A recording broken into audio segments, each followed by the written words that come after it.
This podcast is a proud member of the UUOP network.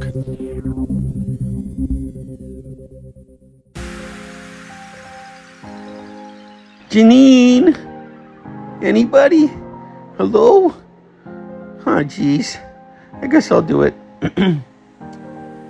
This is episode 610 of the unofficial Universal Orlando podcast, May 7th, 2024. Is that good? Okay.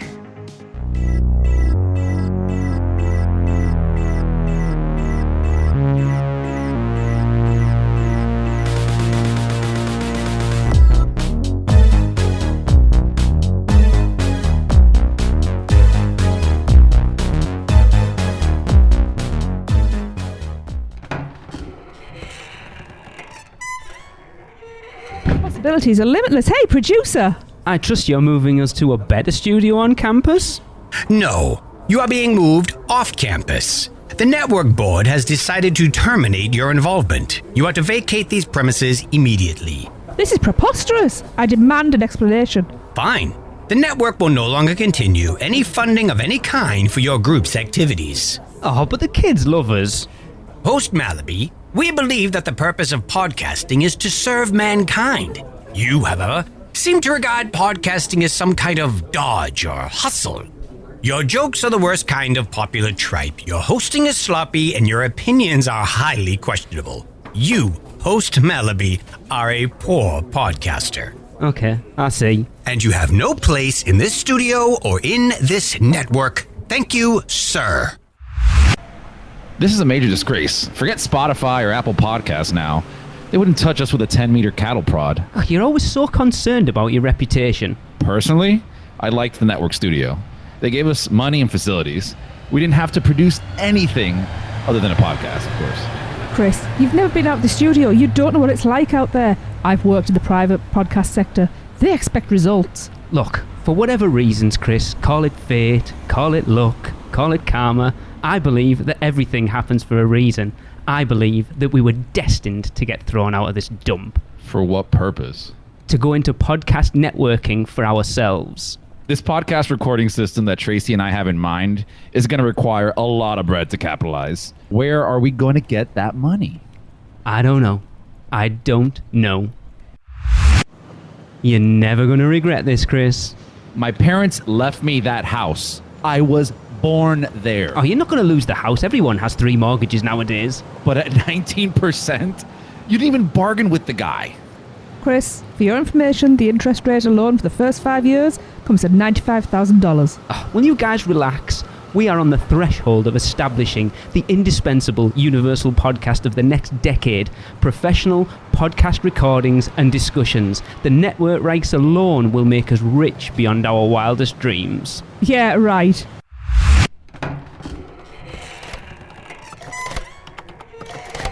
Hi, I'm here about the 4th host job. Do you believe in top 5s, Potkey vacations, Google Meets, UUOP, weekenders, Instagram photography, attraction rankings, which stick gets your lick, the rides that made me, and the theory of the Producers Club? I mean, if there's a steady paycheck in it, I'll believe anything you say. Well, there's no money, but welcome aboard. Hey everyone, and welcome to this very special edition of UUOP, our Ghostbusters edition. I hope you enjoyed that little bit of UUOP theatre there. We haven't done any like Not too this spooked. Other than the Producer Club. Woo! I am Pete Venkman, of course, and joining me is Tracy, my Egon Spengler. Hello, everyone. And Chris, our Ray Stantz. Hey. And Michelle, I'm afraid you got Winston Zedmore. Oh, to be Winston. To be fair, Winston is the most richest character He is. in the movies now, so... Does he have leg massagers? Then okay. Probably for sure does. Yeah. Yeah. Okay. So yeah, this show has actually been in the works for a very, very long time. I've had the idea for this episode for probably, I was telling Chris before we started, probably 10 years at this point. I was going to say, is it tale as old as Gozer? But obviously with the new film coming out and some bits and bobs, now was the time to pull the trigger. So we're going to talk about the all the iterations that Ghostbusters has seen at Universal Studios Florida over the years. And then we've got some guests as well.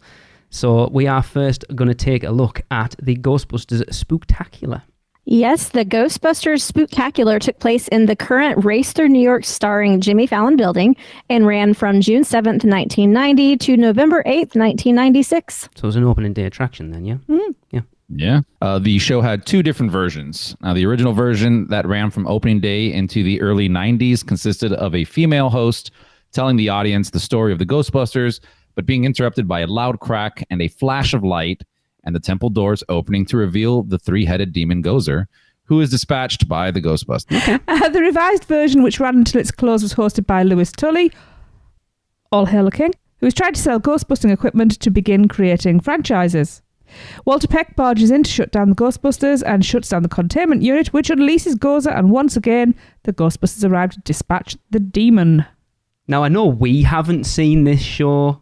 Chris and I were talking before we started. Chris, I know you have. Michelle, did you get to see these in person at all? I think so. When I was watching the YouTube version of it earlier today, I started having flashbacks of being small and like kind of remembering the Stay Puft giant thing kind of scaring me a little bit. So yes, I think I did. Yeah, it's weird. Obviously, like I sent a YouTube video around to everyone. It was the second version that we got to watch. And to be fair, I think from reading those descriptions, the second version sounded like the better version. But I did point out to Tracy what the weird thing was. For it being called the Ghostbusters Spooktacular, the Ghostbusters are like the smallest part in that attraction. Yes. Yeah. It was Louis Tully's Spooktacular, really, with a bit of Ghostbusters and a bit of Walter Peck. Which I'm all behind because my favourite character. Yeah, I mean, he was a Ghostbuster, right? He was eventually. Yeah. The first one, the first iteration of this was even less Ghostbustery if he wasn't doing it. Yeah. Right. That's true. I mean, the show, the actual show portion of it, like the finale was, with the Pepper's Ghost and stuff, was, what, maybe 4 minutes? It was very, very short. It was good, though. It was basically just a comedy skit to start off. It was funny, to be fair. We'd have been all over that. That kid with the pink slime had no idea where to put himself. Wonder where that kid is now. Can we get him on? It was funny, but it's just like, they don't make theme park shows like that anymore. I wish they did. It was very much the same thing, or similar to how like Earthquake was, right? Like you have that whole 15, 20-minute intro and just kind of keeping guests busy. Yeah. And the show itself is small. I think if you think back to Earthquake, that whole pre-show section was bigger than the actual attraction portion of it. 100%. And this was very much the same. Yeah. Well, and you know how we were talking prior to starting, where watching this video, like I've done this ride a bunch of times. I don't have fond memories like remembering specifics, but when I watch the video, it's like, yeah. This rings a bell. But like as a kid, as much I was a huge Ghostbusters fan. But realistically, like the ride sucked, right? It was what a kid that's 8 years old, let's say, wants to just sit and watch something, right? Unless you're part of the show, that's a different thing. So it's like, yeah, it's boring. Let's do something else that's actually a ride. But then now watching this as an adult, I'm like, God, this is amazing. Yeah, I wish this was there. That's exactly what I was going to say. Is I vaguely remember seeing it as a kid, but I wish that I could see it now as an adult. Mm-hmm.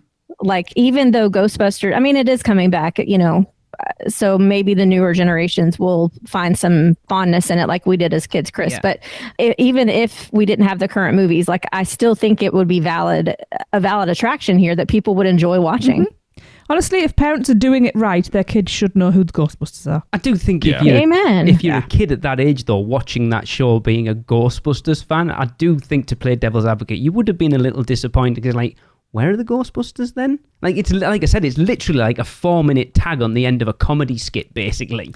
But I get it. That's what the 90s were about. I don't know. I think kids at that time were like more interested in Slimer. Maybe. Oh, yeah. That's true. Yeah. But I mean, it lasted a long time. You know, for a theme park show to last 6 years is a long time, to be fair. Because it's a lot of, you know, it was technologically advanced. There's a lot of actors in it as well. Mm-hmm. What did I say when the Louis Tully character came on? I just turned to Lee and I said, I could totally have seen Mike Aiello playing that role. Oh, yeah. You know. I had to look real close at the beginning to be like, is that Mike? Yeah. We have a guest coming on later who was that character. Oh, cool. He also was Walter Peck, and I don't know whether the video we watched was either of them, because he looks very different now. You know, going back real quick to something you mentioned about having this show last that long, 6 years, like that is a long time for a show, but you also got to think about it as being like an attraction, though. right? So like it was a opening day attraction. That's kind of a short lifespan for an attraction. I suppose from when it opened, yeah. If you look at it like that, like 90 to 96, so 6 years. That's like saying, you know, Jaws. I mean, not the same level, but those are both attractions, right? Yeah. Why did it close? Because I mean, the backdrops are still there. I think it was a Twister thing. I think they obviously got the rights to Twister, and Twister moved in over the top of it, I guess, just to freshen it up. Because I honestly don't know, because the things we're going to talk about in a minute lasted a hell of a lot longer. Yeah, I would wager people going through it was probably a factor as well. Probably. Because like once you do that once, how often are you going to sit through a 30-minute show? Yeah, and stand. It's stand. And stand. Yeah, stand through a 30-minute show. So you can't even take a break. Yeah, exactly. Yeah. Well, moving on, the next thing we're going to talk about is this is a weird. These two things were even weirder for me, but I get it. Yes. It was the 90s, but as well as the Spooktacular, Universal Studios also hosted the Street Busters show that ran from 1991 to 1993. The show featured the Ghostbusters trying to catch the ghost with the most Beetlejuice. It would cease to be performed in 93, but would be replaced by Extreme Ghostbusters, The Great Fright Way. And that ran from 2002 until 2005. The show is loosely based on the follow-up to the animated show, The Real Ghostbusters. It would begin with Beetlejuice on stage calling for volunteers to join him and dance. Ecto-1 would arrive carrying the Ghostbusters, who would then perform a series of dance routines. Love this. The show ceased to be performed once Universal didn't renew the rights to use the Ghostbusters in the parks. Huh. Yeah. I really enjoyed this one. I thought it was really funny. It is funny. I mean, that is a specific charm to the parks, I think. So that first version was kind of like weird. The second version, which obviously had no connection to, because I don't even know what the Extreme Ghostbusters are, but that second version was hilarious and so much better than the first one. You could see how they could bring that back today and it would still work. Yes. Just swap out some of the songs, keep some of the old ones because they're absolutely brilliant. When they're all Vogue and I was dying. It was funny. Yeah, but I could imagine that with like single ladies and stuff like that, because they all like to ham it up to stuff like that. But I was howling at these. I loved it. Oh my gosh, I thought it was so weird. I thought the whole thing was so weird. It is. I mean, it is weird. It's a charm. I would be all over that. I would go and watch that now. I think it completely makes sense, though, because that's what Beetlejuice does. He takes over people and makes them do what he wants to do. So to take over the Ghostbusters and have them singing and dancing, it's that homage to the Dio section of Beetlejuice. I think it's actually quite clever, to be fair. Yeah. I was very impressed by them dancing on stairs. Yes. On steps, because I'd have broke my neck. That the second video we watched, those guys were awesome. Lip syncing were perfect. The dance moves were awesome. It was so much fun. I would watch the crap out of that. Yeah. Yeah. And also, I mean, well-known fact, Wayne Brady was one of the Ghostbusters. Yes. That performed on the streets, which is kind of cool. We also have a guest coming up later who was also a Ghostbuster on this show as well. Wayne Brady's coming on? Cool. Well, I tried. I'll be honest, I would love them to do something Ghostbusters in the parks right now. I think it would, like I've said this before, if they're going to redo Men in Black, do it as a Ghostbusters attraction, it would be awesome. Yes. It would work so well. Yeah, I mean, I'm for it. And especially since we have those new movies that came, I don't think it has the same effect and feel as the original Ghostbusters, but at least it's new content that you can work off of, and maybe, you know, it's like a splash of nostalgia and a splash of newness. I think it ticks both boxes, honestly. Mm-hmm. Yeah. Well, and honestly, if you take the technology that they're using for Minion Blast with the screens and the guns and put it onto an actual ride that's Ghostbuster themed with screens, that would be super cool. Can you imagine Minion Blast with the Ghostbusters overlay? I need it. The Halloween Horror Nights I need it. Yeah, that would be awesome. God. I mean, you're never going to see that, but that would be cool. I'll see it in my head. Yeah. We need the expansion of Epic Universe to be Ghostbusters World. Oof. Can we just get Epic Universe first? Ghostbusters Universe. Yeah, we're here trying to plan the new lands. Yeah. If they couldn't keep the attraction open for more than 5 years, I don't think they're going to do an entire land based off of it, but different times. Yeah, I mean, like that was at a time when like theme parks, you know, the design that they want to do was you ride the movies, or this is what a movie studio looks like. So a lot of the stuff back then, and Michelle, you remember, it was all like experiences rather than rides. Mm-hmm. Yeah, it was. You know, when you're a kid, it's kind of a bummer because you want to ride rides, but things have changed. I mean, I think you can do some pretty cool rides based off of Ghostbusters. Like Agreed. riding in the Ecto-1. That would be cool. And hey, if they are creating a land based on an IP that's about 100 years old, Yeah. they can bring back something that's 40-year-old. Exactly. Speaking of Ecto-1, in the video, did you happen to see like how close that car got to the crowd? Yeah, it nearly ran people over. You mean the crowd that wouldn't get out the way? Yes.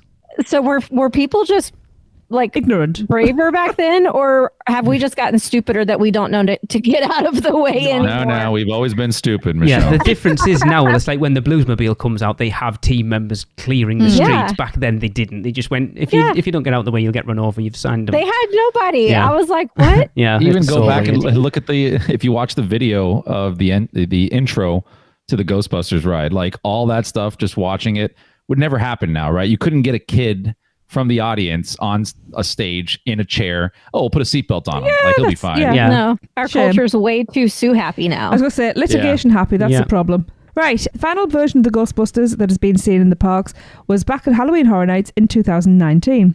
Step right into the original Ghostbusters film where ghoulish spirits and ectoplasm-dripping phantasms materialise where you least expect. Ooh.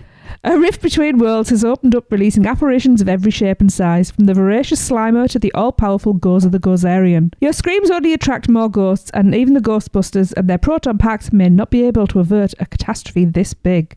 And we're talking Stay Puft Marshmallow Man big. The Ghostbusters maze at HHN 29 was housed in Soundstage 22 and saw guests walk through the New York Public Library, the Ghostbusters Firehouse, the Sedgwick Hotel, Dana Barrett's apartment, the firehouse basement with containment unit, and the top of Dana's apartment building.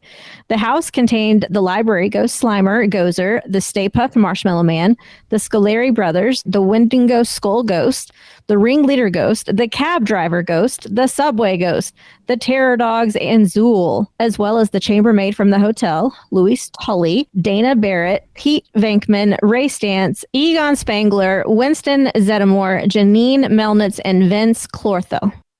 So this was a house that we all did get to go through together. Yes. Yes, we did. This is also the first house that me and you went through together, because I was your guide with you buried into my back, but not for long. No, because it really wasn't that bad of a house. Like it wasn't super scary, or it was actually kind of silly. I love how you said no. It's hard for us to judge how scary is a house. Yeah, we don't have any fear. Don't have, like, none of them are scary as far as we're concerned.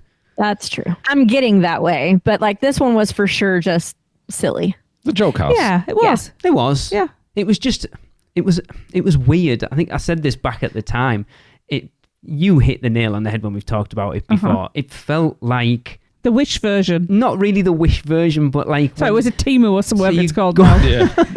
Going back to before Universal actually paid for licenses and just kind of did stuff, and like as Julie Zimmerman's told us, we didn't look for licenses at that point. We just did it, and then if someone came and told us off for it, we'd go, you apologise sorry. afterwards. Yeah. This is what that felt like. It was Ghostbusters, but it was just a little off. Yeah. Yeah. Yeah, especially like those ghosts in the dark room. I know you guys like it. I didn't mind it. I don't know. I get it. Like it's a cheesy 90s, 80s movie, but it just felt very mom and pop's backyard. That's what I liked about it. I mean, that's how the movie is too, though. Like if you are looking at the movie now, I mean, back then I'm sure it was like, wow, this is amazing. But now if you look at the movie, you're like, oh, okay, this is silly. Yeah, we actually just watched it the other day. It was on TV. And it's kind of funny watching it with the lens of 2024. Very close. Yeah, it's so different. Let's quickly talk about crappy bits of it. There are some really good beats in there. You know, you got Janine.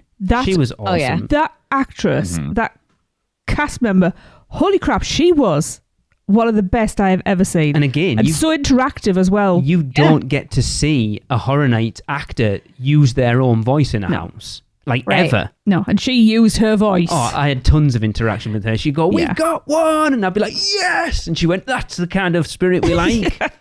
Yeah. You don't get that in a Horror Night house. No, and it's cool that she could go off script even, on top of using her own voice. Yeah.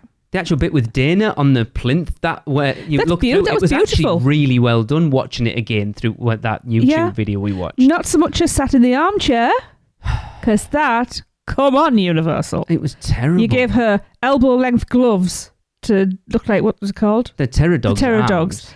It's like, just wrap it around the back of the chair. It would have looked better. It was watching it again last night. It looked way worse than I even remember it going through. It was like the worst struggle you've ever seen in your life, because she's just hugging herself and going, like, wiggling her legs and just rocking side to side in the chair. It was like, yeah, something like sell that. Sell it, the girl. The actor's got to sell it, and the ones that we saw really didn't. Like the Goza. Gosh, she was terrible as well. Just so lackluster. Yeah, there was a couple of them. It's like, get you back into it, love. Yeah, the Ray Stantz actor, he was really good. It doesn't matter which cast it was. It was a consistent character. It was really good. And then Pete Venkman at the end, that poor guy that just did, like, on his half-hour rotation, every 20 seconds. We came, we saw, we kicked his ass. Pause. We came, we saw, we kicked his ass. That was it. That's all he did. He didn't have to move, just say those words, and that was it. That is they could have given him something more to do than that. That's why we started the high fives. Yeah. Although in the one we watched, the actor playing him was about 12. It didn't look like Bill Murray. He was prepubescent Bill Murray. Was. Yeah. It was still fun. I loved it. That's all you can ask for from a Ghostbusters house, really. Yeah. It was that thing of, like, when that house got announced, I was so excited about it. And it was the same with The Last of Us last year, that if you go into a house with the expectations of it's something that you love that much, it's rare that it's ever going to hit that peak. Yeah. This had some great effect as well. The ghost vault, whatever you call it, that wall. Oh, yeah, that was the cool. brickwork, because it did actually push out. Yeah. A glow. And then there was, is it a maid? In my head, it's the library ghost, but that can't be right, because it's the trolley. And it's got flaming toilet roll. Toilet roll. Every time I went past, I know exactly it's just a fan and a light, but what the hell are you doing? I loved that effect. The actual library ghost was pretty cool, actually. Yeah. Yeah. Yeah. See, I loved that because we walked in straight into the stacks. Yeah. And that was fantastic, but trying to slow down enough so you could see what the books were, because there was hints in there. Those Easter eggs. Yep. It was cool, like walking into that house with the Ghostbusters theme music playing. It did get you amped for what was coming. It was cool, but yeah, it didn't quite hit it for me. Oh, it did for me. But I went in expecting it to be the fun house. Yeah. So I hope they bring back a Ghostbusters house for this new movie. That's all. That'd be cool. Yeah.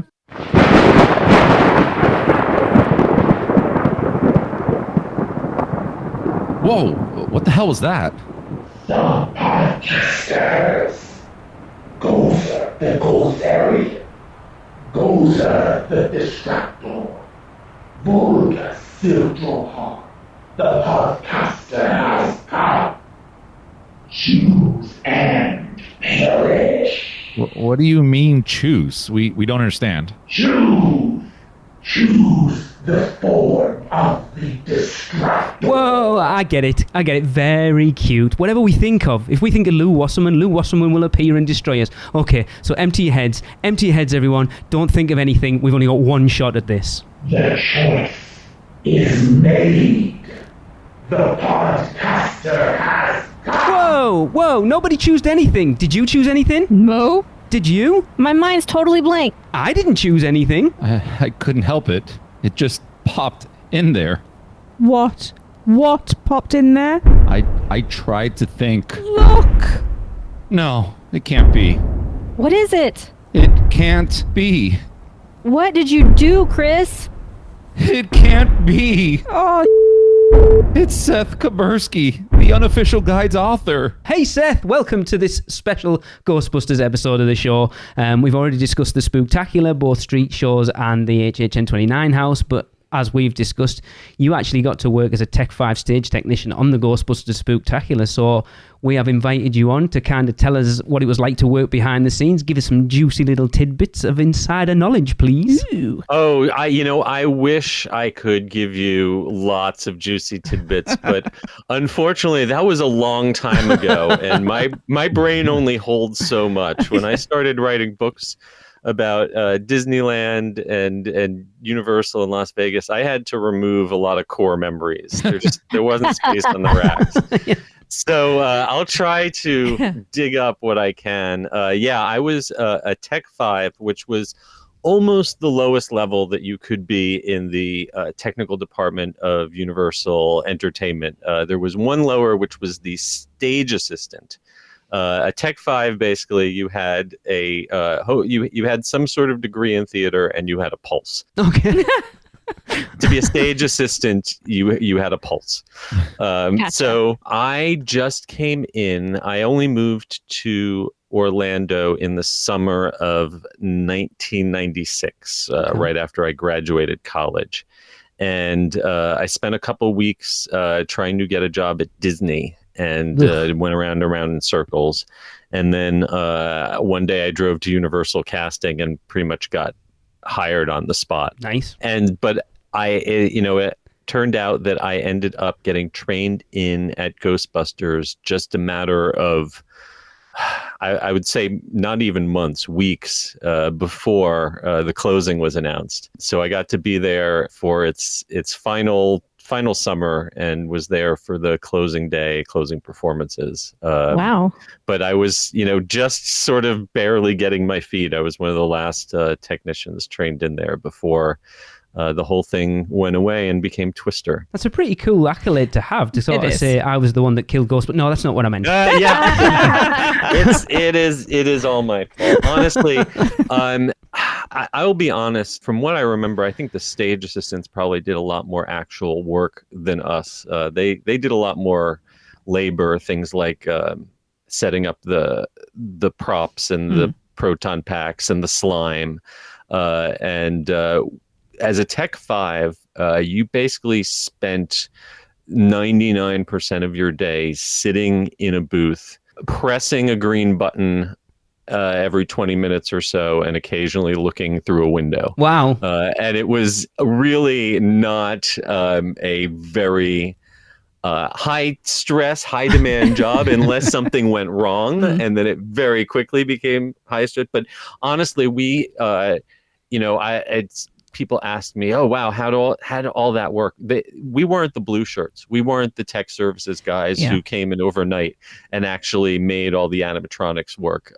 We were the monkeys who literally got to push a button, and it's kind of like a dead man switch situation where there were certain points in the show where a lift was operating or machinery was moving that could potentially harm an actor, and basically our only real job was to hit the button to start the show and then hold down another button to confirm that no one was going to die. And so in a lot of ways our jobs could have been done by a heavy book. Selling yourself there, Seth. But we did get to do things like go be the first ones in there in the morning. Nice. And you would run a test show every day and basically get to look in on the animatronics.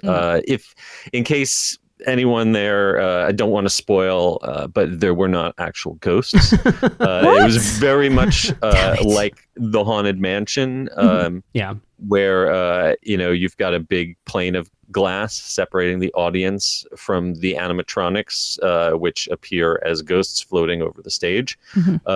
And so the much like the cars when you're on the Haunted Mansion are elevated, the control booth for Ghostbusters was elevated. It was directly above the heads of the audience, and we had a window. We could look out over the audience and see, the stage as the audience would see, but we could also look through a window the opposite direction to see all of this big giant black room that was basically a mirror image of the stage that had all of the animatronic figures, and they were all on like either sleds or arms or something to lift them up or move them at the appropriate time. I thought the most interesting part of that wasn't the ghosts were all really cool because they look like giant clowns. They were, I think, designed by the same people who did Killer Clowns from Outer Space. So they did have that look. kind of look to them. Yeah. But what I thought was even cooler was the proton wands. There were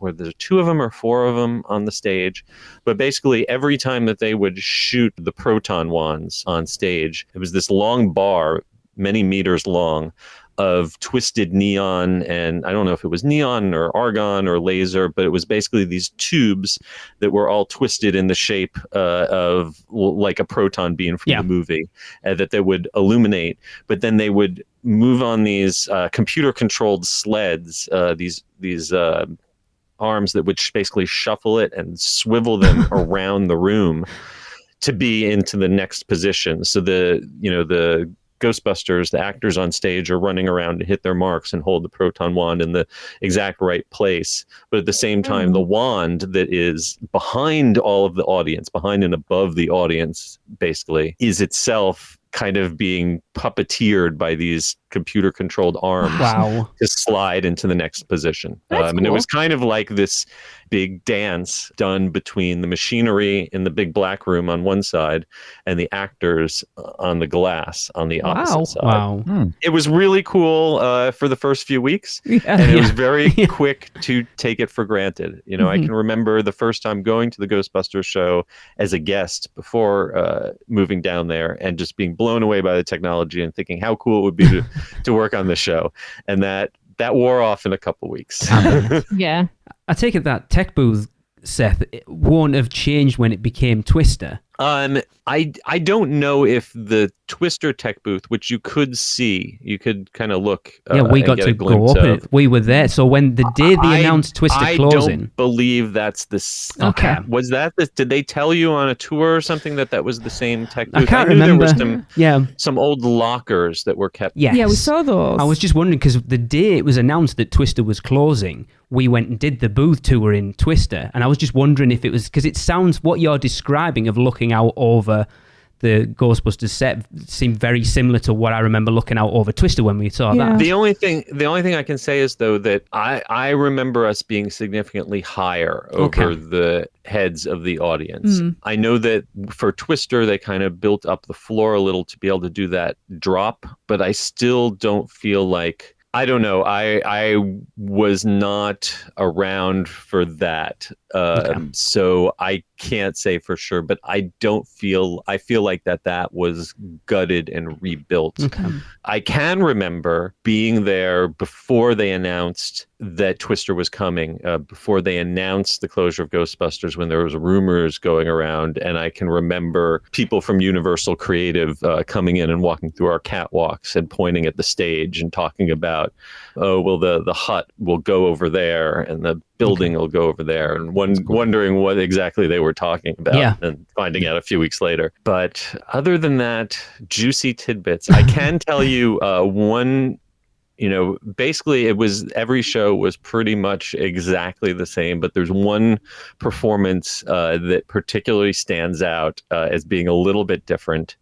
Well, actually two. The very final performance, I was there for a closing day. And Michael Moorman, who was one of the original Ghostbusters in the very first version of the show, and then went on to being one of the heads of the entertainment department, and is still active. He's retired from Universal, but he's still active in the theater community here. He just did a show, a dance piece with my wife, who's a choreographer. Cool. And his name is on the Firehouse station still.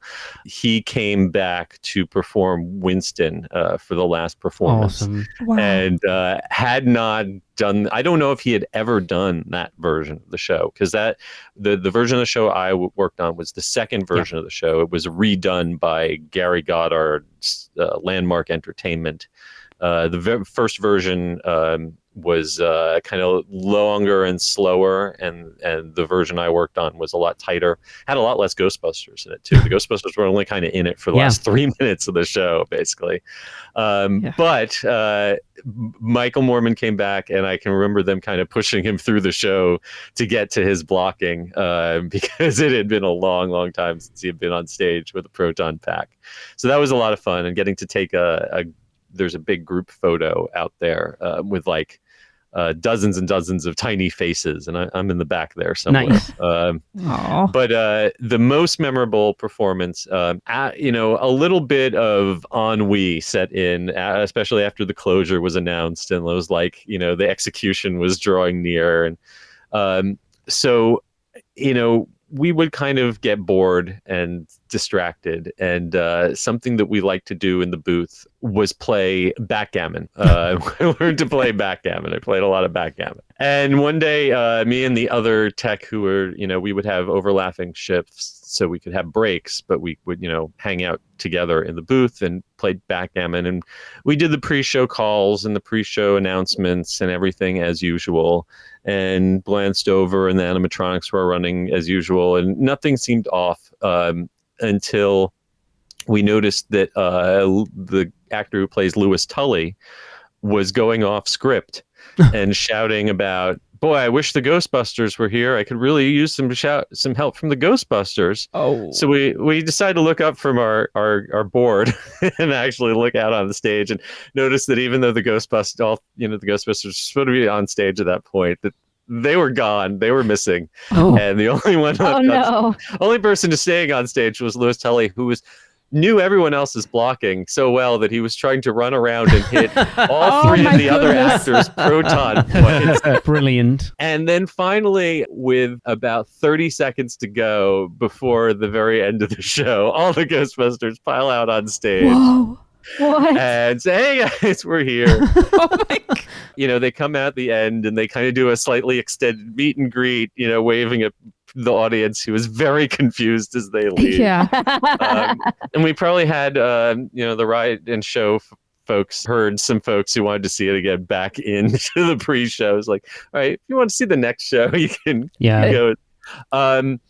But I never quite figured out exactly whose fault it was.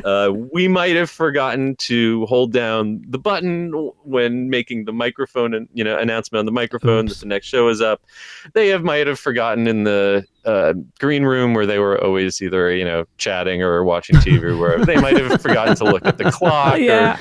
Or you do a show over and over. Every half hour, 20 minutes for, years on end, you start to get into a rut and a routine, and things like that can sneak up on you. I don't think we had to give any refunds or anything today. I don't remember anyone getting fired, but we did get a stern talking to pay a little more attention in the booth. Well, I mean, the show did close, Seth. Yeah. Not my fault. That was announced long before. They said, we're done. Well, you know what? Speaking about that, so do you have any insight, since obviously you were there when it closed, but any insight as to why it closed, right? Because it was an opening day attraction, 6-year lifespan seems kind of short for an attraction. Yeah. I mean, I know it probably had relatively high operating costs to keep the animatronics in good condition. The LN2 alone for for the Snape Puff Marshmallow Man. A lot of people forget that big finale blast of fog was kind of like the Terminator blast before they did that. That was like the first version of that, and that stuff was actually pretty expensive from what I understand. Okay. And Twister probably had a higher hourly capacity because it was a shorter show, but didn't require as many human beings to run it. You didn't need a stage full of actors, and actors are one of the better paid labor in any theme park. And maybe they looked and saw, we've got this idea for a Twister show, we've got Terminator show coming up within the next year. Maybe it's time to say goodbye to the Ghostbusters. I mean, it's a shame. I'm glad that they, transitioned them to a street show and then hopefully are now bringing them back into the parks. But I don't think you'll ever see anything quite on the scale of that illusion. Just to build panes of glass that big. They're not going to spend that kind of money these days. Slap a screen up there. And I think people now have more sophisticated tastes, which doesn't necessarily mean better. Well, I mean, we never saw it. Because I like physical stuff. Yeah, we never saw it firsthand. We watched a YouTube video of it yesterday, and it was very 1990s. And I loved it. Yeah, and honestly, it is definitely much like the Haunted Mansion's ballroom. It is not something that video cameras, especially 1990s video cameras, do justice. It really was, in its time, a really remarkable illusion. And when the show was, when it was not tired, when the show was clicking on all cylinders, it really got a great audience reaction. I mean, people really did enjoy the show, and while maybe it wasn't a sellout every performance during the time I was there, it also certainly wasn't empty. I think it still had some popularity even up until its closing. Yeah. How many shows do you think it ran daily? Oh, that is a really good question. I'm trying to remember. Was it like a constantly moving thing? I am gonna say it was probably, in a peak summer, we'd easily do 20 shows a day. Wow. Okay. Wow. That's quite a lot. I seem to remember it was either a 20-minute cycle. I might be confusing it with Terminator, because when I went from Ghostbusters to Terminator, Terminator was new, and we started doing 18-minute cycles and then dropped to 20-minute cycles, and then during slow seasons we would do 30-minute cycles.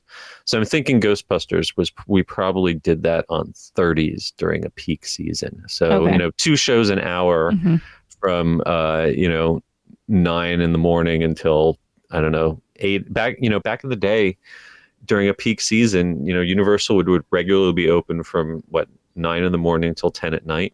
Why don't they do that now? I know. Or at least 9. Yeah, I really wish the parks were open at least 9 to 9. At least Epcot hours. Yeah. Like, we've complained about it a lot. Like, all the light packages they put on the attractions nowadays, and yet they're barely open at dark anymore. Yeah. Well, you just got to come in the summer. I don't want to come in the summer. We won't talk about the tragedy of Volcano Bay, where no one gets to see Volcano Bay's lighting package for more than half an hour. Yeah, unless you're spending a fortune on one of those Volcano Bay view rooms at Cabana Bay. Exactly. They're not that expensive. Well, they're not. You're right. I've stayed in one. Fair enough. Yeah, but then you can't sleep past when the conch shell alarm starts going off. I want to know how to make that volcano snooze. Yeah. Earplugs, my friend. That's how. I don't remember getting woken up. It was our first morning in Orlando, to be fair, so we were up at the crack of dawn anyway, so it didn't bother us. But apparently it's the sound of them sacrificing virgins at 7 o'clock in the morning that wakes most people up. In Orlando? Yeah, apparently. That's all our Orlando listeners turned off. How dare you? I'll be here all week. I'm sorry you couldn't give us a bit more, Seth, to be fair. It's still interesting to talk to people from behind the scenes and stuff. It's one of those things that maybe if I had a couple beers and some old photos to look at, I could... Yeah. Right, but we're talking almost 30 years ago. Of course, of course. Yeah. I don't know about you, Seth. I can't remember what I did last week. So, It's interesting to talk to someone, even just at a low level, because I think a lot of people listening, I'd love to work at a theme park, and don't realise that there are jobs at theme parks as well. And I definitely will not call working at Ghostbusters a job. No. I really do. I look back on it. I talk a lot about how it was repetitive and how we need to play board games to distract ourselves. Yeah. But that is like, looking back on it, that's like when you're young, you don't appreciate. Exactly. There were a lot of really cool people that I got to meet. Who have gone on to big things in the entertainment or the theme park industry who came through Ghostbusters. That's cool. There's folks that I'm went on to do shows with later, or still in touch with. So there's still kind of like a little bit of a Ghostbusters community cool. in Orlando, or in the subculture of Universal Orlando family. And that's I definitely have fond memories. I will say, like, compared to some of the other, like, I worked at the Barney show, and I will take 1,000 years at Ghostbusters over a week at Barney. Heck yeah. Yeah. Yeah. We only did like 10 or 12 shows a day at Barney, but one show a day of I Love You, You Love Me. Only thing that saved my life in Barney was that there were really great people who worked there. Again, everyone that I got to work with backstage. Not that we talk every day anymore, but there are some folks there that I still people. Some who have either gone on to start their own companies or moved up the ladder, or a few that are still like in the animated department that I will still see in the parks and always say hi to. Yeah. I will say that slime wrangler had a job at the end of the show that we watched, because that kid got... It looked like an entire pint of slime. That poor kid was nasty. Yeah. I do remember. I am glad that I was not responsible for maintaining it, because it would, by the end of a day, it would have everything that had been on anyone's hands. Yeah. And there wasn't an unlimited supply of it. It had to be, purchased on a purchase order or whatever. And so they wouldn't necessarily want them opening up a fresh jar of slime every day. So they kind of, we want to make this slime last. Yeah. And I'm very glad that I was not a slime wrangler. Because by the time you did replace the slime, it was ready to go. Yeah, I can imagine. The days before COVID. Yeah, we did not. Even just putting that thing on everyone's head, the brain reading. Yes. Thing, if you did that today, you would have to like disinfect it and everything in between every person. I don't recall us having a lot of. Oh my God, are you serious? You just I don't remember that. I on the next person, lice and all, huh? I mean, we probably wiped it down with a rag full of lice. Luckily that wasn't my responsibility. I claim no responsibility for that. So. They just threw the slime in it to get all the junk out of the house. They did. It's that putty, the stuff you use to clean your keyboard with that stuff. Yeah, that's what they use it for now. Pretty much. Yeah. Pretty much. Yeah. Awesome. And I was sad to see it go. And then I was sad to see Twister go. I personally, I think we've kind of been on a steady decline. But I did manage to save a piece of Twister. I have one of the doors from Aunt Meg's Aunt Meg, right? Yeah, that's her name. The queue that was like her disguised house. That's cool. Part of it sits in my house now. That's so cool. It was interesting walking out back. That was back when Williams of Hollywood sold props from the parks, and it was interesting explaining that to security as I walked out through the turnstiles out to the parking garage with that. That's funny. Yeah. Cool. This whole thing, I brought it with me. Yes.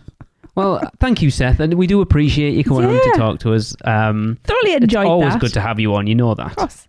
It is always a pleasure talking, and I can't wait to hear what other Ghostbusters memories your other guests come up with. Awesome. Thanks, Seth. Thank you.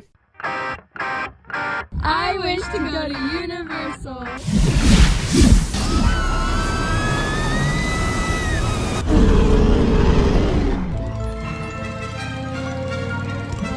Right, off you go. We'll beat to the edge of the Forbidden Forest. Where can our vacation wizards take you? Just tap the port key at portkeyvacations.com and let the magic begin. Welcome back, everyone. We are continuing our look at the Ghostbusters stuff at Universal Studios Florida, and we are now very honoured to be joined by two very special guests. We have Jaimz Dillman and Eric Miles. Hi, guys, and welcome to the podcast. Hello. Thanks for having us. Thanks for coming on. Hey, anytime is bustin' time. So true. Bustin' makes me feel good. I've heard that somewhere. Okay, can you both tell us your Ghostbusters roles at the parks and a brief history of how your life led you into these roles? We can go Jaimz, then Eric, please. Oh, yeah, sure. So at the time I was working at Universal, I was in a show called Game Lab, which was for Nickelodeon, and that's where Eric was as well. That's how we met each other. And the Ghostbusters were doing, their show at their venue, and then the show closed to make way for a new attraction as things happen at theme parks. And the Busters were kind of left to wander the park, and they started having their breaks in our trailer, the same place where we would have our breaks. So we got to know the guys really well, and got to know their sets and stuff like that. And I personally became really good friends with a lot of those guys. I was already a huge fan of the movie before that, and getting to know the Ghostbusters, know what they did in their sets, and their terminology and their jargon and stuff was kind of cool to get to be a part of during my breaks and such. And then there was a chance to audition to become a Ghostbuster because they went away from the original 4 characters and created a storyline that Winston had come to Orlando, Universal Studios Orlando, to open a Ghostbusters Academy. And so in that idea, he could have anybody be a Buster, and everybody was. I tell you, the lineup that we got of some of these characters were crazy, which was a lot of fun. Because at the time we really didn't have a lot of improv opportunities, and that's my background. I've been doing improv for over 20 years, and at the time I was performing at a theater here in town called SAC Comedy Lab, and that's where Wayne Brady is from. So it kind of gives you an idea of the talent caliber that came from that theater. And one of the show directors at Universal was also one of my instructors over at SAC, and opening this opportunity to the theme park actors to do something that wasn't a structured character, like, one of the original classic movies that Universal had, like the Monarchs Brothers. They had Mae West, they had Laurel and Hardy. They were kind of moving away from that and moving into giving us a little bit more freedom to be creative ourselves. Okay. So with the auditions for what they called the Street Busters, we had to write a character description of who our character was, a backstory, what they, kind of where they came from and how they got into ghostbusting, and then do an audition with a monologue. And my character was Mal, which I don't know if you know that actually means bad. And she was a very bad psychic. Wow. She could tell you it's going to rain as it started to drizzle.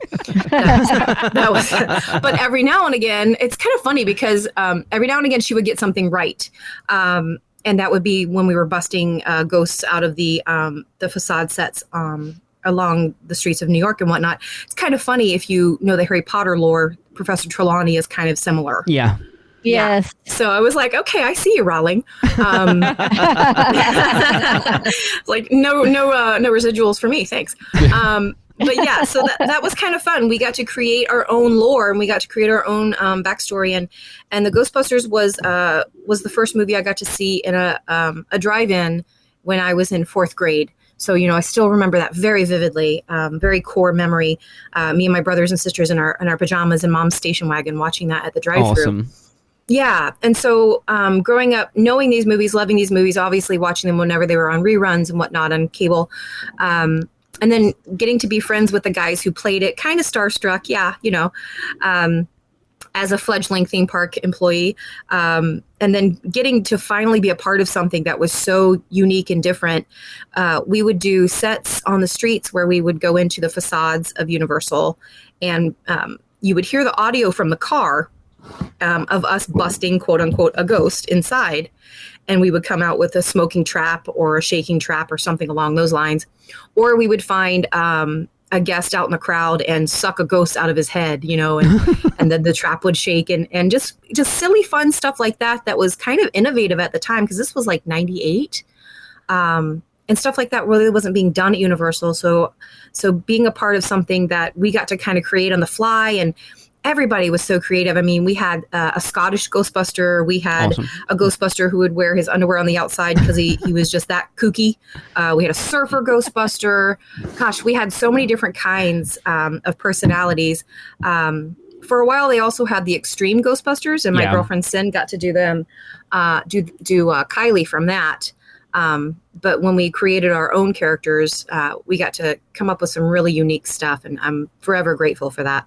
I love stuff like that. You get a lot more of that sort of impromptu sort of streetmosphere stuff in the parks a lot more now, because it did go away for a little bit, and I like the fact that Universal have doubled down on it a lot recently and really added that into the parks, because it makes a huge difference to the guest experience of just randomly happening on to some, like more recently we've talked about it, the Pirates in Port of Entry that they've recently gone away, and it's such a shame because we had an absolute blast with them when we were over last year, and it's sad to see little bits like that go away.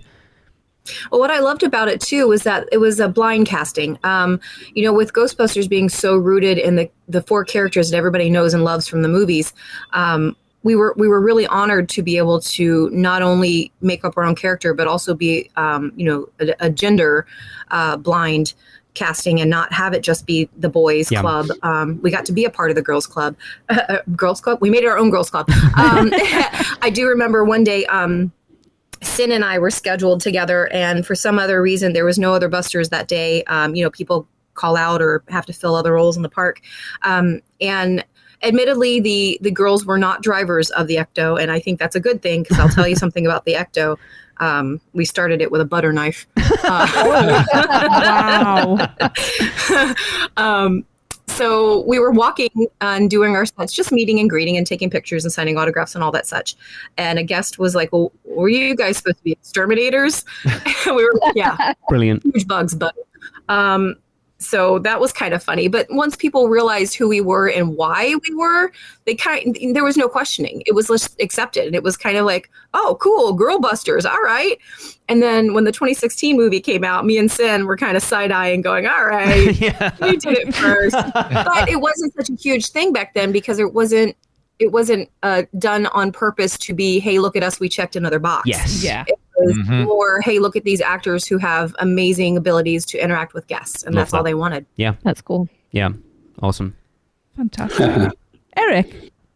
Oh, hi. Your turn. Top that. Eric did the other stuff.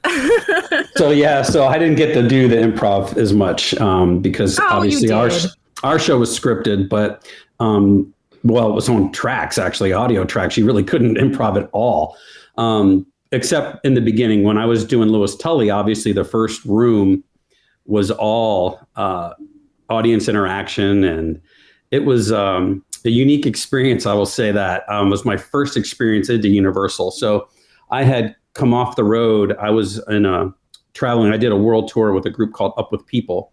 And when I got off the road, I went back to my small town in Pennsylvania and pretty much was claustrophobic. I was like, I got to get out of here. So I moved down here because at that time in the early 90s, Orlando was booming as far as movies and television was concerned, more television than anything else. But so I came down here for that purpose. And then within 2 weeks of moving here, I auditioned. Universal had an open audition. I went in and I read, and they hired me to play this character, Lewis Tully. And I love Ghostbusters. So to me, I was like, that's crazy. Now, obviously, this is an audio broadcast and you can't see. I'm not little. I'm actually a fairly built person. And to play Lewis Tully. You're a little teapot. Yeah.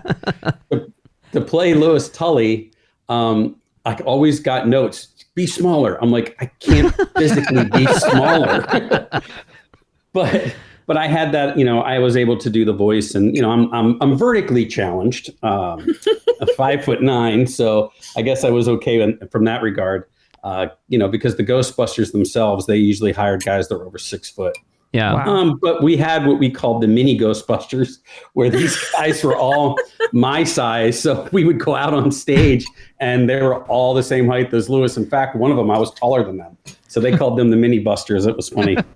But yeah, I mean, I thought for the years that I did it, the technology was pretty awesome. I don't know if you guys ever got to see it live or if you've only seen videos on YouTube, but it was pretty impressive when you go into the second room and, it's all blacked out until Walter Peck, who I also played, shuts down the Ghostbusters. And then there's this flash and everybody looks up, and you can always, every show I ever did, and I did a lot of them, you'd always hear a collective gasp in the audience because they were not expecting to see this huge room appear above their heads.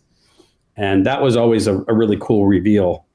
To be able to do that. Yeah, it's similar to, I suppose, the big room drop at the end of Poseidon's Fury. Like that similar thing. Rest in peace, Poseidon's Fury. Yeah. Yep, that's exactly right. You weren't expecting it, and then there they are. But the Ghostbusters, the actual guys, they had it really good in that show because they didn't have to say anything. It was all lip synced, and I think they were on stage for 1.5 minutes. Wow. And as a Lewis Tully, I mean, I'm doing a 10-minute pre-show by myself with the audience, and then running into the main room, and then doing the back and forth with Walter Peck, and then having to run off stage, run backstage, because it's all timed. Once the switch went off, it's timed. there's nothing you can do about it. It's going to run through its cycle. And as a Lewis, you had to run down the steps and get off stage and run back, get your power pack on. Then you had to run up to the stairs where the dogs were to be able to come out in time, because when the music started, I mean, you had to be there. So it was actually a very physical role. It was very demanding. Eric, were they all considered actor A? No. That's surprising. No, they were actor Bs. Okay, and Lewis was the only actor A. So in the theme park world, you get different pay rates depending on what you do in a show. Okay. And most of the time, actor Bs are the ones, like Eric said, they're lip syncing, or they're not doing scripted stuff. So Tully being actor A is actually kind of cool, because he's actually the secondary character in Busters, but he was the primary character in the show. That's awesome. Where he should be. It was the Lewis Tully show. Yeah, it was. Featuring Ghostbusters. Here's the funny thing about that. At the end of the show, like the doors open up, we save the day, they go outside, then we all go outside and meet and greet. Awesome. So here I am sweating like crazy because I just did a show basically in a polyester jacket. Wow. Yes. With gunk in my hair, which I think is part of the reason why I don't have any anymore. You're in good company.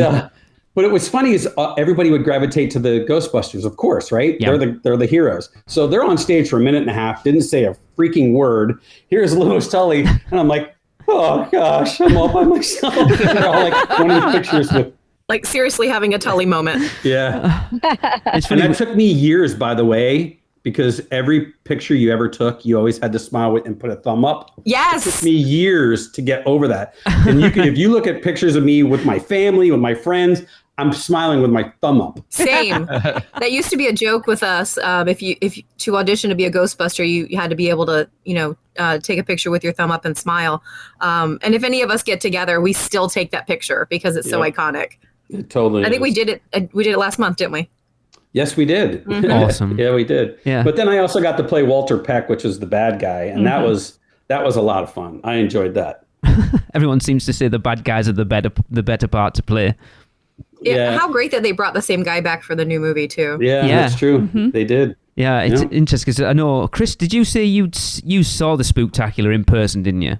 Yeah. I mean, I was a kid, so just small bits and pieces of like that memory. Watching the video obviously kind of jolted a little bit, but yeah, it was such a cool show to watch. I think it was really ahead of its time. And as a kid, I'm sure it was even more impactful because everything was so much larger, yeah? Yeah. Oh, my God, yeah. I mean, everything, I guess, if I were to go back and watch it now, I'm like, well, it's not that big. But back then, it was just... Oh, no, it was massive, yeah. It's crazy, yeah. You never know. You could have seen one of my shows. It's very possible. Very true. Yeah, my parents had been taking me to theme parks since I was literally like 3 weeks old. So I probably saw you guys perform. I love the fact that the Chiodo brothers are part of that too, and that they've become such a cult following with the Killer Clowns from Outer Space. I'm kind of a nerd when it comes to horror stuff like that, and kind of making that connection, having them do the animatronics for that show, and be known worldwide for that other thing they've done is kind of cool. We're suckers for this behind the scenes, just fun stories. And I'd love to ask, do you guys have any funny, interesting, entertaining things that happen? Oh, so much. What rated is this? What rating is this? Whatever you want to go, like I will just say, just go and we'll see where it goes. Yeah. Oh, well, I was saying, the funny things like they made us new keys for the car. And they were immediately lost. So of course. We figured it out the guys got it figured out to be able just to start it with a butter knife. And when the new movie came out and they were having a hard time starting the ecto, Sin and I were in the audience saying, "Get the butter knife." And, anybody who was a Ghostbuster knew what that meant. And then they sent the car out to get repainted one time. So we were out the car without it for about 2 weeks, and that was us just kind of walking around and doing autographs and pictures because the car was our audio. So whatever busting sounds you would hear from us doing inside of a building came from the car. And we were just standing inside the building looking at each other, making faces. While the audio ran and we were saying the lines on our microphones.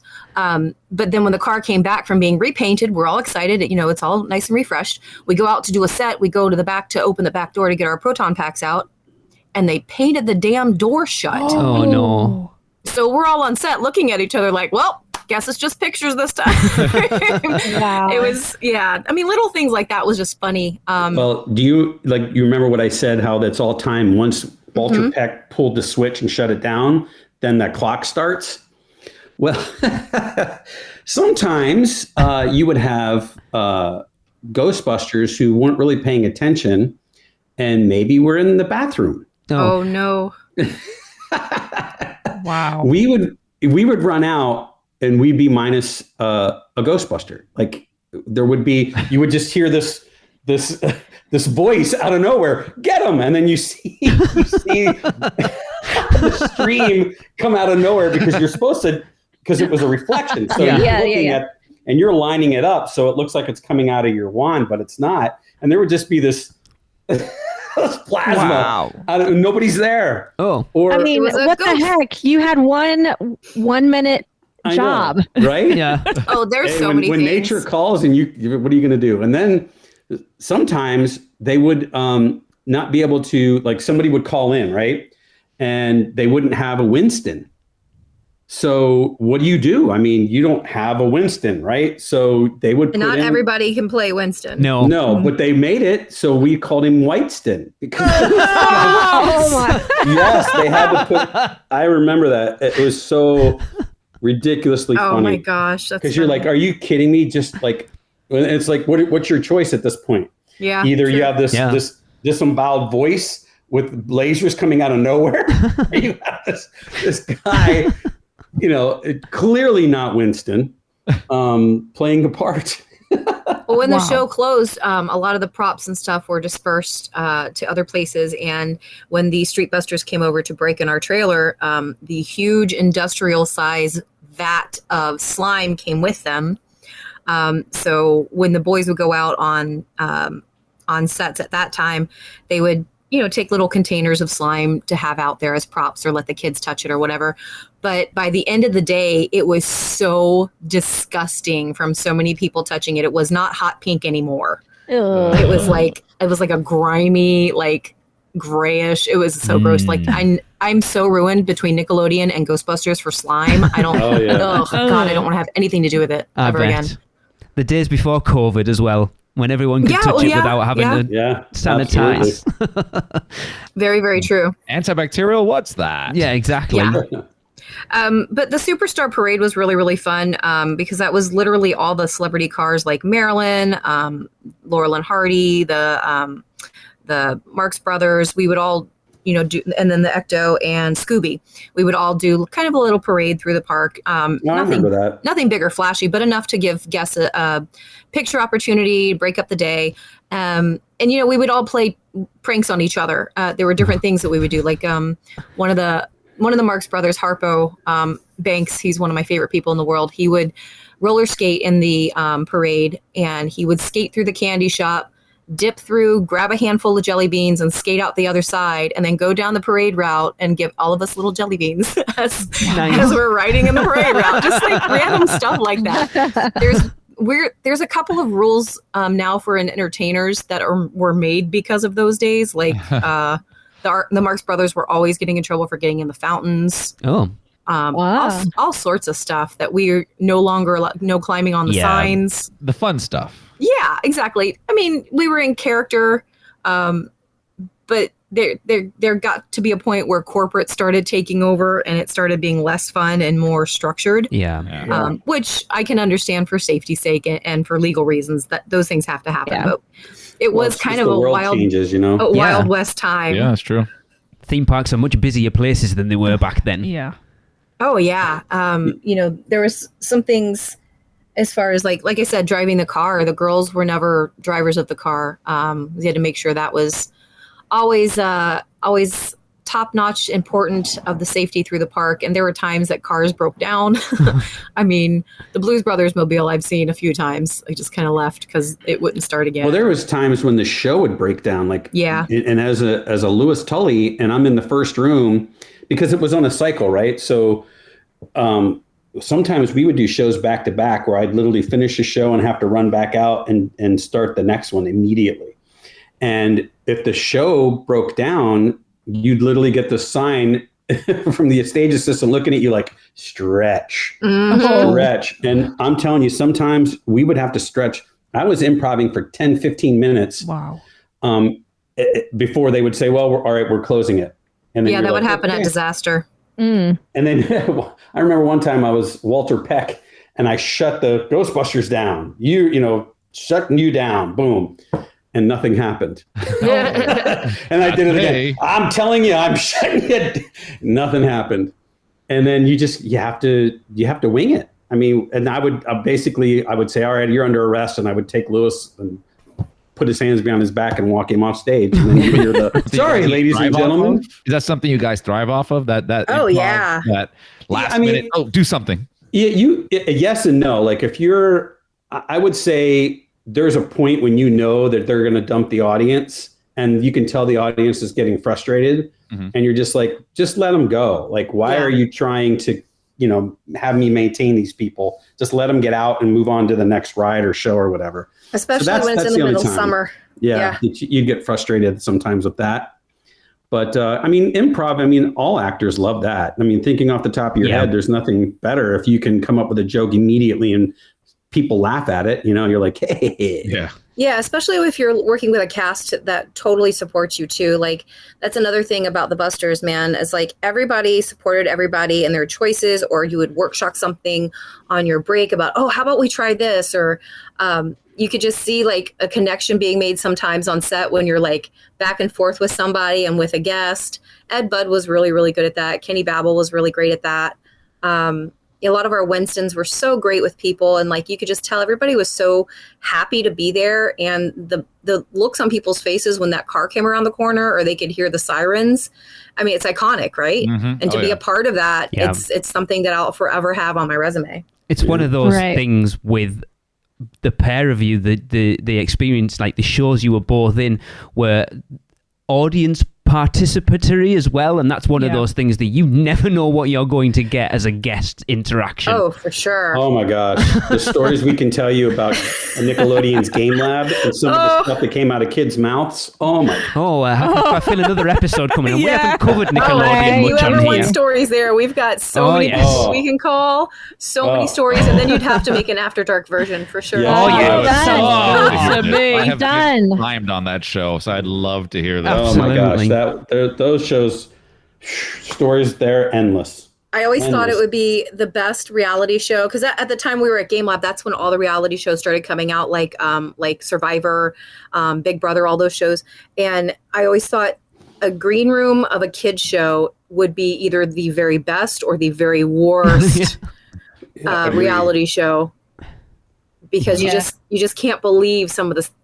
Honestly, anybody should have to work at a theme park for a minimum of 3 years, because you will see every facet of humanity, good and bad, that you can think of. We have said people are idiots at the best of time. Theme park people are a completely different breed, and I count myself in those. We're all lunatics. But it definitely sets you up for a lot of things. Like, honestly, I wouldn't have what I do now. I have a burlesque group that, I've been doing this for almost 10 years now, and I wouldn't have the hosting presence or the idea to manage a cast or create a shape of show without the improv training, without the background of, and I've always said it, if a theme park teaches you one thing, there's no answer is no, it's let me see what I can do. Yes. And if you use that going forward in life, it changes so many things for you, and you'll start expecting it from other people and not accepting less. I would say the talent pool here in Orlando is the most underrated talent pool in the country. Yeah, I would agree with that. With the actors that we've come into contact with at the parks. I mean, I'm going to go back to scare actor dining at Horror Nights in 2019. Wow. Dr. Frankenstein in there was phenomenal. Yeah, I was a Horror Nights person too. I did 7 years doing houses, doing stage managing. I performed on the streets, and it is a special kind of person that does Horror Nights, man. I did Horror Nights for 3 years. I was in the houses for 2, and then I did a Bill and Ted show. Yes. Oh, cool. I was always so jealous of Bill and Ted. Bill and Ted was like the school play. Oh, you know what I mean? Fantastic. I did it in 95 when Pulp Fiction came out, and I got to play John Travolta. Brilliant. Oh, it was fantastic. Eric, I kind of mentioned this. I literally was going to say this before, but your photo reminds me of a John Travolta. Oh yeah, he is. It's so weird. I thought it was going to die. Oh my God. Wow, that is so good. Like, I'm pretty sure you hear it a lot, but man, you look like it. But yeah, man, Bill and Ted was like the school play where all the popular kids got to play, and you all just wanted to be a part of them. And then you get the groupies of the fans that would come and see the show night after night, show after show. And I mean, I guess Nightmare Fuel gets those people now too. Yes. But doing away with that show left such a hole, man. Sure did. I agree. I really wish they would bring it back, and I'm hoping that nostalgia, will hit somewhere there, and they bring back something that's along those lines. But I agree. I keep bringing Jack back occasionally. Yeah. That's awesome. Well, speaking about nostalgia and bringing things back, so obviously Ghostbusters is coming back in a small way, but it's coming back to the parks. Are you guys excited about that? How do you feel about that? Do you think it's going to go over well in today's? Oh, of course. Awesome. Yeah. Absolutely. I think they're bringing it back with the car and the parade. Is that what it is? I'm part of the nothing specific. Lagoon show as well. Yeah. Nothing specific has been said, and as far as any busters, quote unquote, I don't know for sure. Well, we're gonna have a 16-foot Stay Puft Man. Float. We need some busters. If he's any smaller, that's a crime. Absolutely. It's his son. But I love seeing, like I said, the wave of nostalgia and the merch coming out, and like the new generation. My daughter's 14, and she dressed up with me and went to the movie and loves it all too. So being able to share that with the next generation of kids and hopefully it continuing on. I mean, this new wave of movies, I think Reitman's done a really good job. Yeah, agreed. Paying homage and then building up the next round of it, and hopefully continuing on with more stories. Yeah, he's done a better job at moving them forward than I feel the Jurassic World franchise and the Star Wars franchise did. We're not talking about Star Wars. No, that's a whole nother episode. I think it's great. I mean, my kids grew up on Ghostbusters because obviously, it's a big part of my life. That's how I met my now ex-wife, but that's where I met her. She played Gozer. Oh, nice. Wow. That's cool. There. And so, I mean, when my daughter was just a baby, we dressed her up as Stay Puft, and my son was a Venkman. Nice. Brilliant. It was great. That's parented done right. Yeah. The last callback I got was for the Melissa McCarthy version of the Ghostbusters for Bill and Ted, the last year that they had. I think that was the last year of Bill and Ted's too, but they ended up not using the character here. They used it in LA, but that was kind of cool. Yeah, I mean, people have been crying out for nostalgic stuff at Universal for a long time, and it's like you've got King Kong back in the parks, and to see sort of Back to the Future and Ghostbusters and Jaws specifically coming back this year. People have been... Well, they've got such a rich vault of IPs. I mean, it's not stuff that they have to rely on from other places. Like, personally, I was kind of crushed when The Simpsons took over the whole Back to the Future area. I'm sure there is the fandom for The Simpsons. I mean, God, that show's been on forever and a day. Yeah. But still having Doc and Marty in the parks is so cool. Yeah. Because now, like you go through the parks and the mom and dad will recognize, and then the kids will be like, "Oh, that's the movie you showed me." Yeah. That's the connection there. Or it's, "Oh, I watched this with my grandparents." That's if parenting is done right. But you're right. Exactly. Yes. But exactly like you mentioned, we spoke about this on another episode where like Universal has this giant vault of all these properties, and they haven't really flexed them very hard. No. And now you really see them kind of coming out with that. And, as a nostalgic fan, I can't wait to see all this come out. And even going back to Ghostbusters, like to me, I grew up on that. And I feel like it's such a timeless movie. Like if you showed your kids Ghostbusters, they kind of, have that nostalgia as well, even though they didn't really grow up with it when it came out, but it just became part of their life. It's such a great property.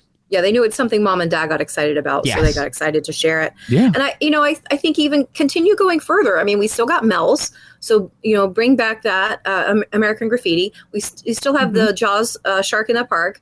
Yep. Bring back something having to do with Jaws. Keep going back. There's no reason that we should forget about the classic stars like Charlie Chaplin, like I said, the Marx Brothers, Oliver Hardy, Mae West, all those guys. That's stuff that we need to celebrate because that's where everything we say today came from. Yep. And if we forget about that, it's a sad thing that that's not still celebrated. And I think it's definitely a disservice to any kids who are going forward loving movies to not have all of that as part of their I agree. pop culture. You've still got Betty Boop in the parks. You've still got Marilyn in the parks, and it's like if you're going to put those in, because kids won't necessarily know who they are at this point, then why not celebrate the rest of them? I remember coming for our first visit in 2004 and meeting Ricky and Lucy at the entrance, and they were absolutely phenomenal. One of the best meet and greets we've ever done. They were brilliant. I mean, that's way before my time, but I was raised on the reruns, so I was. Same here. I was so happy that day.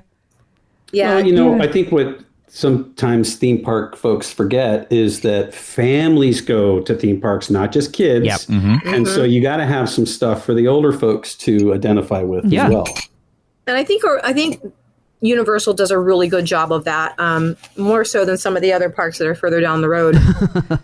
And I think Universal has gotten that kind of reputation to where this is the park everybody can enjoy. They have the Nickelodeons or the Minions now, which don't get me started on Minions. It just, for one, I think I'm over it. And for two, they're freaking everywhere. I love But Minions, they have the Minions. They have the rides for the older kids. They have the shows, that kind of a thing. I think they've done a pretty good job on that. I really hope that they hold on to the golden age that made them who they are. Yes, I agree with that completely. Yeah. And it's interesting because if you go back 3 or 4 years, like when Cinematic Spectacular debuted, it was what we're pushing everything that's new. So it was Trolls and Jurassic World and Potter, and Fast and Furious, and now it's like they've learned. Yeah, exactly. They've learned now that people want that older stuff as well. Give us the new stuff, but then mixing some of that old stuff as well, and it hits every mark at that point, and that's what I think they finally learned. I'd love to see something like the Great Movie Ride that used to exist. I was just about to say that. Like, add literally. something that Universal could do in a space that might have to do with cars that nobody really cares about. Yes. Well, I hate to interrupt everybody. I do have to go. I loved spending time with everybody, but I have an appointment at 5 o'clock. Because he's fancy. He's a lawyer. Yes, I do. I have a client that I have to talk to right now. Not a problem. Eric, it's been awesome having you on. I really appreciate you taking the time to come and speak to us. Oh, and like I said, anytime you want to talk about Nickelodeon stories, we got to fly. I think there may be a Nickelodeon episode. That is happening without a doubt. There you go. Well, take care, everyone. And thanks, Eric. Thanks, Eric. Bye. Bye. We've gone on some tangents, haven't we? I can talk forever about this stuff, you guys. So anytime you wanna go off on a Halloween Horror Nights tangent or a Grinchmas tangent, I mean, Rush of Fear just took some notes. Yes. So was that I actually write for a website called Creepy Kingdom. So I know that well. We know Jaimz and Shannon. So you know Jaimz? Yeah. So he's West Coast Jaimz. I'm East Coast Jaimz. Okay. Yeah. So I get to do a lot of fun stuff with them, covering Horror Nights and some of the events that happen throughout the different parks. But being recognized for Busters is such a cool thing because I'm sure, even though it wasn't something I was full time at, it was something I was just cross trained into. It was still like I'll tell you how long ago it was. Whenever my pager went off to call me in for a shift, it was like, yes, it paid for it this month, I always think about like doing roles like that. And I was going to mention Eric on his thing as well. Like if I had done any presence of like a show, a street performance, anything in the park, fast forward having kids, I would take my kids there and be that annoying parent goes, I used to be doing this right here on this street. I drove the car down this road. I totally am that annoying kid, annoying mom, cool. because now my son's there and he works with people who knew me and they were like, oh, you're James's kid. And he's like, yeah, which I kind of get. I mean, a lot of those people were his babysitter. Like his babysitters were the X-Men, when he was little. He would come to Horror Nights and we'd see the big stage show with the caretaker and the director and Jack. And the caretaker was one of his babysitters. And he'd be like, hey, Steve. And everybody's like, why is this kid here? Why is he? And he wasn't fazed at all. He was like, oh, the director is my babysitter. Big deal. That's so cool. That is awesome. It's a weird childhood to have, but I think they're better for it. Yeah. And he's such a Horror Nights nerd. I think he learned it in utero.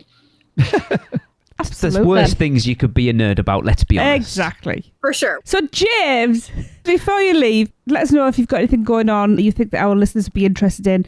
Just plug away. I mean, I guess you have. Yes. Yeah. Yes. But more. We are getting ready to go into our really, really busy season here in Orlando because we have the International Orlando Fringe Festival coming.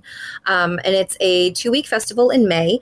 And that is with over 120 different shows that have been entered into this festival unjuried, which means they haven't been picked because of their content. They were entered in a lottery and they were chosen at random to be at these different venues. Okay. There's a main space in Orlando called the Shakespeare Center and the Orlando Main Stage, where a lot of the shows happen. And then there's satellite venues called BYOVs, which is where my show happens. My burlesque show, Corsets and Cuties, this year is called Drip, because we're doing anything that's sexy and steamy and hot because it's Orlando. And we are at the Stardust Lounge, which is on Lake Eola. And it's really cool because it's an underground bar and it's kind of like a speakeasy, nice little intimate space. And we've got some really great performances planned. And that's going to happen the 2 weekends of the festival. So we have shows Friday, Saturday. And you can find out all information online at corsetsandcuties.com. Awesome. I would check that out. You would be going if we lived in Orlando. Absolutely. Yeah, I love that. I would have a front row seat for you. Awesome. Is there any social media, like you have an Instagram or anything like that that you want to plug? Yeah, absolutely. We have Instagram, Facebook, and TikTok, which is Corsets and Cuties. Super easy. I also do an improv show on Friday nights here in Orlando called Mama's Comedy Show. And we've been going for 15 years. And we have a new location that we just started at in February. And we've sold out every week. So it's like, whose line is it anyway?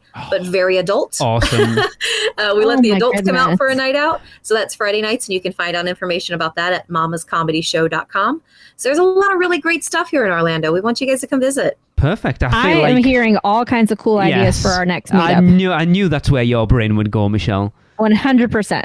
I love that idea. Anytime, reach out. Cool.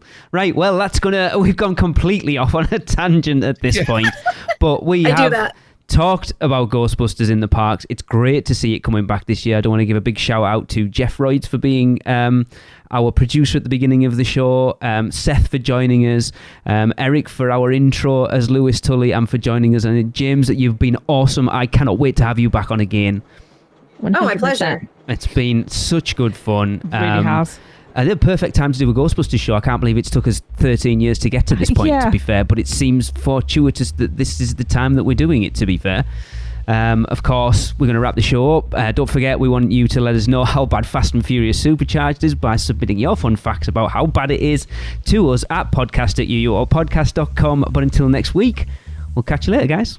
Are you insane? Get out of here. The curse, it's real. The podcast is over. So, the Magi want you to check us out on Facebook, Instagram, X, YouTube, TikTok, and Pinterest. Just search UUO Podcast.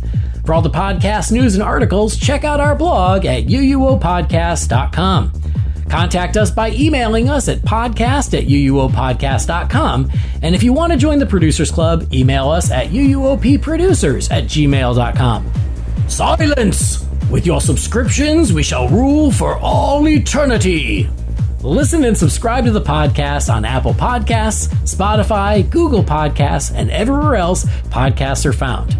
Not even the Magi can save you now. There is no escape. Your end shall be my beginning.